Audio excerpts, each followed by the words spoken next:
nifas dan weladah yang dibit daripada Farad dan Hebo. Oh, Faradnya putra dia. Itu nyan. Putranya yang Farad. Oh, jelas-jelas dah.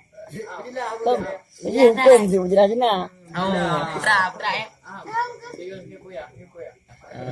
Kau dengan tindera ampu Farad. Nyuruh. Boleh kena belahan. Kau ambil lagi. Kita cerita ada berdepu Faradnya ampu. Ah? Kopiah. Ada hidup baurinya. Oh, ada ini. Mesti bawa orang itu. Anak hidup. Ada naik dulu ada ikut. Nyan punggung. Ya, kita dah lupa. Dari pun. Jadi bak pasalnya kena berah tentang hid dengan nifas dan wiladah. Yang itibit daripada urinang rot atau urinang ada buah perkara. Tak tahu ini ada berapa kerana tu. Yang pun darah hid. Yang darah hidnya gimana ke darah hid? Darah hidnya Uji nak mata jadi bit mana? ada. Itibitnya minimal di itibit kurang tahun kabalik. Kerja yang tepu kurun tu. Kau itu ya cik. Berarti kurun tu ya. Urinang. Kadang nanti yang sebelah hati anak sehat. Ya. Kadang jamun ada tiga ada karik kalimah. Mesti nak urinang be mimbar je ya. Anak tu bit pi kok dembon kan membantu nak lebihnya. Nyan anak sehat. Sudah nak badan Korea. Aku sakit ada api badan beria. Sakit gitu. Putra sakit ni. Oh anak ada pun dia. Ya, yang lain.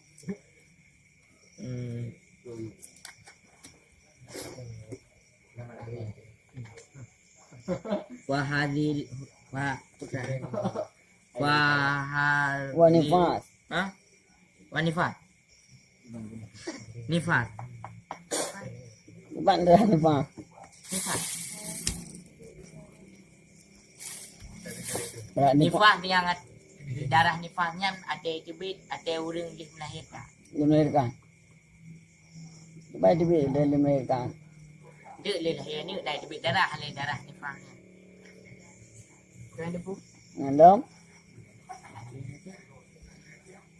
Ijadah ke ban? Ya, nama jalan. Ijadah mau darah. Enggak, ada bu darah. Darah penyakit. Oh, nya darah penyakit. Kiban tu darah penyakit. Adik, di mana?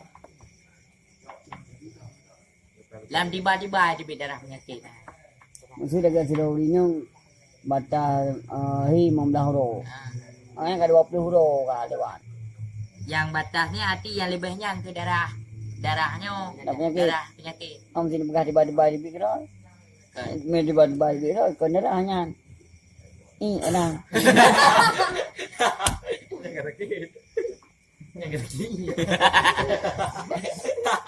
Iwan. Enggak ya, cocok. Oh. Bukulah. Wahadiru huwa damu koroja fisan. Ka fi pu kalimat. Fi Bawa sulun fi kalimat. Fi urjat. Jadi tanya kalimat pada bawah hidup kalimat. Kalimat nada apa? Tahu? Isim huruf. Nya Nyo huruf apa? huruf pu Huruf jar. pada bawah huruf ya. Huruf jar. Huruf jar. Huruf jar apa? Sabar huruf ya. Boleh begini. Hai, mia sabar huruf ya ni. Hoda ba kita. Oh, huruf jar dah. Oh, kurung lah bo. Ba min ila fi an wa kasam lam ba wa la ka bo mu wa ta sha daga. Mangije sabar.